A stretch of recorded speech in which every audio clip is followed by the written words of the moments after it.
Prominent lawyer Advocate Tavanhu Mpofu, logged in an escalating war of words with the ZANU-PF Legal Affairs Secretary Patrick Chinamasa, says the ruling party legal guru is conflicted charlatan who wrote an arid piece of literature, not legal opinion, talking rubbish. Sarambe na mashoko arikuda panapa a clash patona kuti panguva ino Tavanhu Mpofu, a prominent Zimbabwean lawyer, panguva ino aiwa voatakana na Patrick Chinamasa panguva ino achivataka pamusoro pema documents ari kureleaswa nana Chinamasa ari kunokwa kunzi aiwa haana any legal opinion uri subscribe or like on the bell yakoti chimina mashoko ari kutaurwa naTavanhu Mpofu achiti vana Chinamasa they are just talking about rubbish.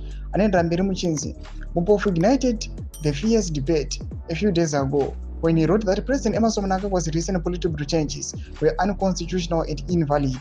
Chinamasa benefited from the changes as he was moved from being Legal Affairs Secretary to Treasurer General. The main change through was removal of Secretary General Obed Mpofu was replaced with Jacob Mutenda. Jonathan Moyo, a professor of politics, responded to Tavanhu Mpofu saying his perspective was wrong as he was using a wrong constitution.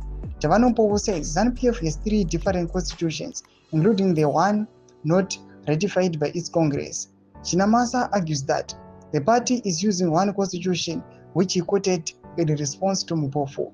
But Mpofu this morning hit back in quotes, I have read the arid piece of literature from a conflicted charlatan, himself an undeserving beneficiary of the patent illegality in issue.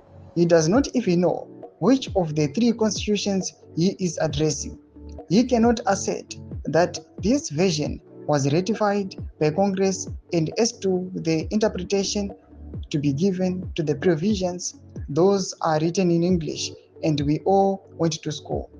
And finally, enthralled by how long it took Patrick Chinamasa to respond and even saying this rubbish. Thomas Kwarubuda panguva ino kuri kunowanza wana Patrick Chinamasa panguva ine voonekwa kunge hapana chavari kuita, hapana chavari kuziva mu the ruling party ZANU-PF. Pena kuma section medu dzemafungiro enyu motodii pamusoro pechitiko ichi. Subscribe or like, hit on the bell icon.